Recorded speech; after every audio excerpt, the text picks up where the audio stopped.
we have another fucking press play coming straight to your face in your mug.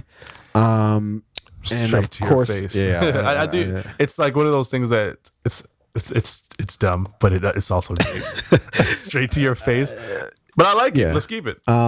So of course we're doing our press play today on the aforementioned Brad Pitt and the film Ad Astra. Do you want to give the quick synopsis of the film? Yes, I do. I had just had it up, and I do not now, but I'm going to mumble through this moment in which I find it again. Astronaut Roy McBride undertakes a mission across an unforgiving solar system to uncover the truth of his missing father and his doomed expedition that now, 30 years later, threatens the universe. Yeah. So this was a film that actually just came out on the 20th of September, and it was directed by James Gray, and it was also written by James Gray as well as Ethan Gross. Should we just jump into the plot? Let's go. Let's get into it. Okay, so plot. What do we think? What do we like about it? What don't we like about it? Yeah, let's get it going. So I saw this movie 2 nights ago. What was it? Friday night. Mm-hmm. And I feel like I'm still trying to figure out, it's still settling, right? Because there are so many, for me, messages, right? The story is one about love and loss, right? It was about, and we talked about this last night, like understanding and accepting. And when I say that, I mean like, understanding that, hey, there are things that in life that you're going to understand. There are things in life that you're not going to understand. Mm. And you have to know how to balance those things and how to accept, hey, I'm not going to understand everything, right? To me, this movie was also kind of about purpose, right? For some people, their purpose trumps all else, right? And that's kind of what happened with Tommy Lee Jones's character, who was Roy McBride's father. Overall, I think the plot of this movie is very interesting. Again, it's still settling, so I'm not entirely sure how I feel about it. And like that, I wish I had more to say there, but like that's the honest assessment. I think this is one of those movies where it's going to take you a little bit of time to figure out like, hey, what was the movie's message and how am I actually interpreting it? Yeah. But unique, interesting plot. I don't know if I've seen a movie like this. You can maybe, and before I saw the movie, I compared it to Interstellar with Matthew McConaughey, but it wasn't that. Right? No, after having really, watched the movie, it wasn't that. What was that movie with Matt Damon, The Martian? Mm-hmm.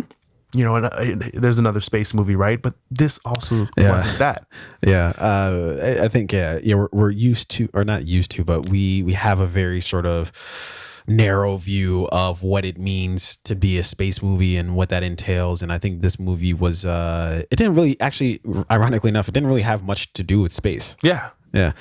And it didn't go as far as, Star Wars and so it wasn't like comical in that way, right? Yeah. To me, I think Brad Pitt's one of his comments was like, we're all that we've got, or we're all we have, right? That kind of summed up what this movie was about. It's more so about like humanity and relationships than anything else. Again, I thought the plot was unique. I thought Brad Pitt's character was very real, and that a lot of people are that way, like feeling withdrawn, feeling kind of lonely and not knowing direction, having suffered loss and dealing with like emotional instability and issues, while still having to maintain a presence like outside of your home and in front of everybody else, and navigate, life with your personal feelings and the things that you're experiencing at home. Yeah. So I thought the plot to this movie was, I thought, after seeing it, it does need to I need to see it a couple of times in order to like really assess like how I feel about it. But I think my initial reaction is it dresses itself up as complicated, but it's the most straightforward movie I think I've ever seen. It's so straightforward that you're waiting for some sort of twist or some sort of whatever, never really comes, which is sort of welcomed, I think, in this film. Like it was fine. Like I think at the end of it, it's like, okay, I get it. Like, I get what they're going for. And what I think is interesting with the film is they speak to Brad Pitt's character, Roy McBride, it's a sort of superpower that he has, that he's cool under pressure, right? Yeah. That these crazy things are happening around him and he's just cool as a bird. I think they even, when they do his baseline test, So his heart rate never exceeded more than 81 beats per minute. Exactly. Even under duress. Exactly. And I think that you see several, even during the film, during several points, where it's sort of like, oh, he's kind of a superhero because of this thing. But then you never take the time to understand the underlying reason for why that might be, and then as the film progresses, you see, okay, like it has a lot of shit to do with his father, who's again played by Tommy Lee Jones. H. Clifford McBride is his character in the film. And I thought that was a very interesting aspect to the film that I didn't appreciate until like after I watched it, and then kind of sat with me for a second. Then I was like, okay, that was kind of cool how they take this thing that it's like, oh, like we appreciate this as film, as the audience watching the film, like, oh my God, this is like his superpower. But really that thing isn't, it's a byproduct of something much deeper and much more sinister than and maybe sinister is not the best word to use. To find out that's like, it's kind of unfortunate. Yeah, exactly. And it's sort of the reason why he can't really, like, his wife, who's played by Liv Tyler, who wasn't really in the movie at all. You could have had anybody in the film and it was going to be the same effect. But she played Eve, Roy McBride's wife. You see that they get a divorce, and he spends even at the beginning of the film, you see that he's still sort of like thinking about their relationship, and you get to understand why he is the way he is through discovery of reconnecting with his father and all that. So I thought the plot for it was good, if albeit simplistic, very simple, but I thought it was good. And initially I was like, that was passable, but then I think it speaks to something more subtly, and a little more nuance than I think we're used to seeing out of films like this, where it's about space and it's about the exploration part of it, where that was definitely took like a real backseat, compared to the main storyline of Brad Pitt and his dad. You know what this movie's like? Just New York style cheesecake, right? Not the raspberry swirl. It doesn't have like chocolate mousse on top or any of this or that. It's just classic cheesecake, right? Yeah. In which, it is good. It's sometimes you want a little bit more. Yeah. Right. It's not bad. Very straightforward. But it was just a good movie. I don't have it wasn't bad. It wasn't the best movie I've seen all year, but it was still a very good movie, right? Just like classic New York style cheesecake, right? You can get more exciting cheesecakes. It wasn't bad. Yeah, tasted good. Didn't leave a bad taste in your mouth. It's kind of just is what it is. Okay. All right. So let's and I'm gonna try to roll through these because I actually I gotta bounce. Yes, you do. So let's talk about the characters, and the casting by credit on this is Douglas Abel. Who'd you like in the movie? Who didn't you like in the movie? Let's hash it out. So obviously Brad Pitt was phenomenal. Tommy Lee Jones, he can't do wrong. Is this where he went after Men in Black? Probably. Did he join the space program? He was like, I'm about to go check out this motherfucking Leamish project. Yeah.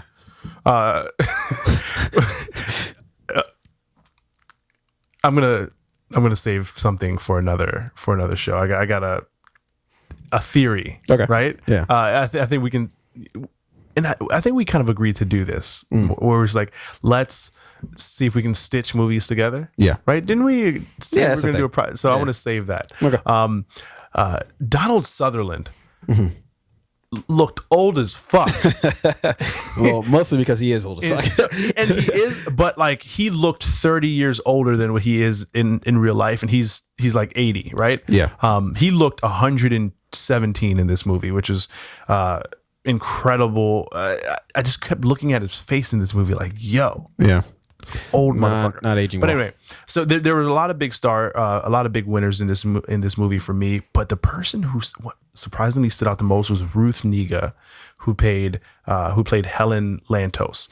So she was the operations manager for I guess like the space station on Mars. Yeah, and her role and her presence in this film was very short, right? Her conversations with Brad Pitt's character, Roy McBride, were very brief, but very impactful, very important. Their conversations where here she is confronting the man or the son of the man who essentially murdered her family, right? Yeah. But she has to come to him in a way in which, like, I somewhat need you, right? I'm going to stop you there. I'm actually not sure what the point of that whole plot point was, because it's like they were going to destroy Tommy Lee's character anyway. So why was she risking everything for Brad Pitt, for Rory McBride to go? That didn't make much sense to me. So I took it as like, just as much as he needed to know what happened, she needed to know. But also she wasn't going. So it's like, well, you're never going to find out what comes of this. Well, I think what she was counting on was that he knew Roy find out what happens, and they never were. Anyways, I'm sorry. I digress. I think that they were the thing is, like, they were connected whether they liked it or not, and clearly she didn't like it because, again, you're the son of the man who murdered my father, and I still don't know why he did it. I need to know, right? Yeah. So I'm going to risk everything that I'm going to risk my life and my career, my job. I'm going to risk probably going to prison to help you, the son of the man who murdered my family, to go figure out what's going on, figure out what's happening, right? Yeah. I thought that was, and Brad was going to go home. If it wasn't for her saying, we need to get you on that ship, he would have just went back to Earth, right? So it was her who pushed him to continue the mission and to find out what was going on, which brought him to his father. Yeah. Right. So I thought that their interaction was very meaningful. Her presence on her time on screen was very short, but very powerful. And her outfit, the all black, the top. I think I sort of remember what you're talking about. Yeah. And like the straight leg pants that belled out at the bottom with the heels. Yeah. Yo, her outfit was mean in those, like, in that minute or two she appeared on the film. Yeah. So she was the standout character for me, and her outfit was incredible. Yeah. I'll go with, as always, who my runners up are, and then who my MVP is. My only runner up is John Ortiz. He played Lieutenant General Rivas. Whatever I see him in, I enjoy. I remember he's in Fast and Furious, as well as he's been in a couple of other things that I've seen. Very, very good actor. I think they need to give him something like that's like a major role, I think, in some project at some point. But then I would say my MVP is going to be Helen Lantos, and I think she brought a bit of she brings the Brad Pitt's character had the emotion when he records that message that wasn't the scripted message. It was the emotional message. That started sort of the emotional pull of the film, but I think she cemented it with that conversation that she had with him. I know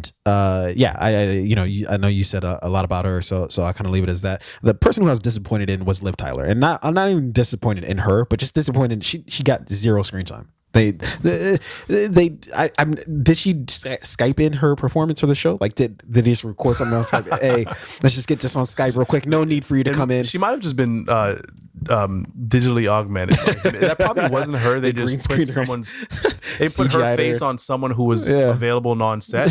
You know what she reminds me of? Yeah, like a weeping willow, like a tree. That shouldn't make sense to me, but somehow it does. But she is the only actress on planet Earth who could have played this role, and I'll tell you why. Yeah. She is the only woman who's ever dated another astronaut who's died in space, Ben Affleck, in Armageddon. He didn't die. He lived. Oh no, it was Bruce who died. Yeah. So anyways, so she just needs to stop. Armageddon. And if you haven't, fuck is wrong with you? So she just needs to stop dating astronauts. It's not him. It's you, Liv. You're dating the wrong people. You're dating people who have to be gone for extended periods of time, but you still want them to be there. Yeah. So yes, she was kind of like anybody who could have played her character, honestly. She was there and she wasn't, but when she was there, I think she was good in being that like. Liv Tyler is a great actress, but yeah, she just got zero screen time in this film. All right, let's talk about the cinematography for the film. And the cinematography was done by Hoyt van Hoytema, and the film was edited by John Axelrad and Lee Hagen. Hoyt van Hoytema, I fucking love his cinematography. He works a lot with Christopher Nolan, and I wouldn't be surprised if he's not also working. Oh, he is working on the new Christopher Nolan film Tenet. But he's done things like Dunkirk, Interstellar, and I think he did The Dark Knight Rises. Although I might not be, that might not be true. I might have lied about that. But he definitely, I'm sure he helped out, the production a lot tremendously because he worked on Interstellar. He's the cinematographer for Interstellar as well. Let's talk a little bit about what we felt about the cinematography super quick. My quick thoughts on it. I love the use of colors in this film. I thought they used them excellently. And I thought they did some interesting things with color in this film at certain points to evoke certain emotions. And I thought it was very well plotted as far as that goes. The other thing that I noticed was the use of zoom shots. That they used a lot of zoom shots a lot and strategically in certain moments to sort of convey certain things. And I thought that was well plotted out. What do you think? Yeah, I mean, I agree. I think the cinematography here was beautiful in capturing the different environments that they were in, right? Space station, on Mars, the red. I particularly remember the tunnel in which Ruth Negga's character, Helen, and Roy McBride are walking down that kind of like dark, mysterious tunnel where they're met by that like other government agent who tells her at that point, like, hey, this is where you stop. Like that environment, that scene and the lighting and the cinematography there was... It really set a mood for like where they were, right? This is clearly not Earth. This is somewhere else, right? Yeah. And then when they're out in space, and like you said, the zoom shots, phenomenal cinematography. The space rover chase scene, the car chase scene that was on very the moon. interesting. Yeah. The way they shot that, the way they used cameras, you could tell were mounted on the vehicles, and then you could obviously tell that they were maybe like aerial overhead cameras, and the variety of techniques that they used to shoot that scene was beautiful. Yeah. I'm going to tie in audio really quickly. In this movie, because they're in space, right? There's an absence of sound and they captured that perfectly. So both great cinematography mixed with audio that really drives home the environment that they're in. I thought that was done perfectly. Yeah.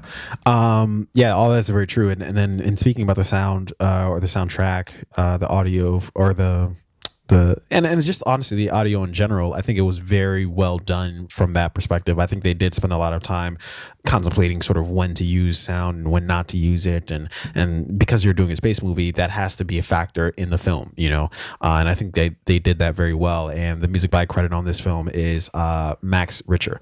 One of the moments that I noticed very well was when him and his father confront each other. It almost sounds like a dream. I don't know if you were hearing the same thing, but like it felt like it was sort of this more breathy kind of tone to their to whatever they did to the audio, and it creates this almost like dream atmosphere. And honestly, I felt like that was kind of like a through line through the whole film, where it's kind of like almost like surreal, kind of like I don't even know how to describe it, but it created a certain atmosphere that I thought was I was like, is this dude just tripping on acid or something like that? Yeah. Is this actually happening? So yeah. Anyways, I thought the soundtrack was really good, and it paired well with the film. Let's talk about any quick notes that we might have on the film outside of that. Do you have anything? Yeah, so I mean, like overall, I would give this movie a really high rating. I'm going to give this movie like a B+. I think it's a great watch. Like definitely go and see it. I think you're going to enjoy it. Is it the best movie of the year? No. Is it? Your endorsements of films are funny. Is it going to change your life? No. But are you going to enjoy it? Maybe. I don't know. Brad Pitt's performance, stellar performance. I do think this is one of his best movies to date. His role in Inglourious Bastards was probably one of my favorite Brad Pitt moments, but this is also at the top of the list for me. Yeah. There were some things in the movie that just kind of like happened, and like, you know, there was not much of an explanation there. So like the monkeys, that shit came out of nowhere. Yeah, the monkeys came out of nowhere. I do like the fact that it was set in the future, but they never really kind of told us like when and where, like what time. I actually enjoy it when they don't get too far into it. And in fact, at the beginning of this movie, there was a lot of explaining, and I was like, just jump into the shit. I don't need to. I would love to have known like how far. Like, give me some presence of how far in the future this is, right? But at the same time, to your point, it's subtle. I hate it. We're not going to really. That doesn't matter, right? Again, overall, I think Brad Pitt, great performance, really great cast in this movie, beautiful cinematography, beautiful sound and audio. Should he be in the Oscar conversation based on the movies I've seen this year in terms of best performance or best male actor? Yes. Is this movie? I wouldn't put him there. Is this movie going to win best picture? No. Yeah. I don't know. I didn't really care too much about. I mean, I thought he did great for the film, but also like I don't know. That's a whole separate conversation that I don't have that much time to get into. Well, my quick notes is fly ass kicks that he was wearing. The NMD City socks, the triple whites with the gum bottoms. I know that because I have them. And I when I saw him on his feet, I was like, I leaned over to the person I was with, and I was like, I got those. And she was like, I know.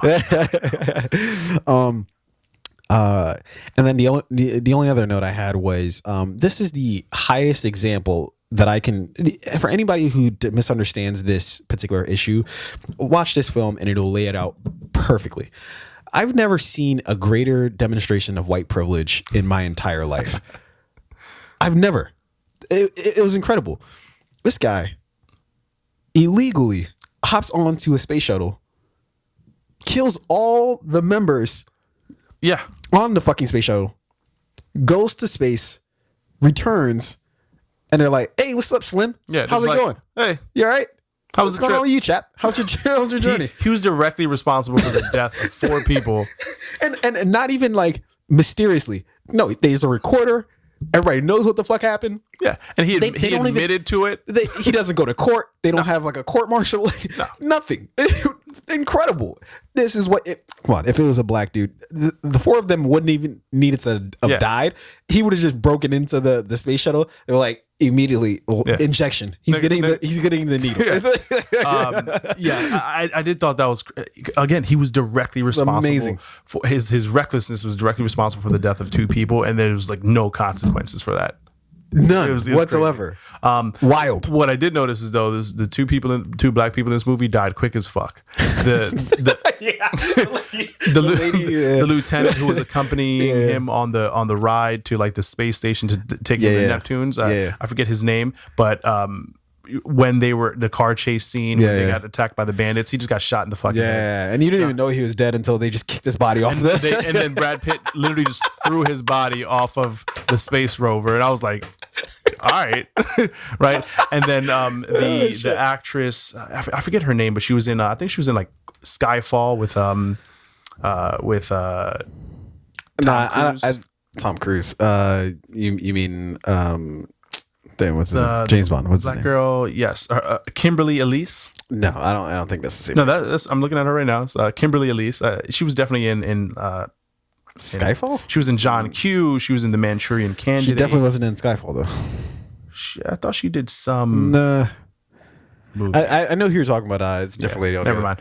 Anyway, so and her character, right? She was in maybe like a total of like 2 minutes of the movie, and then as soon as Brad Pitt snuck onto the spaceship, I don't even know how like she died. Meaning that like she like just I guess hits her head or some shit. So like air pocket or air vacuum opened up, propelled her forward. She smashes her head into the door, and she's dead. Yeah, I'm like, yo. Oh well. I wonder if she knew that going into this movie. Hey, Black Lives Matter. She was like, man, I should have took that other movie. But anyway, if you have not seen it, go see Ad Astra. It is in theaters now. Ladies and gentlemen. I recommend it. that was our press play on Astra. We press play on this film. We hope you do as well. Let us know what you think about it. Drop us a comment. Tell us how you feel about the film. What are your thoughts or lack of thoughts on the film? Ladies and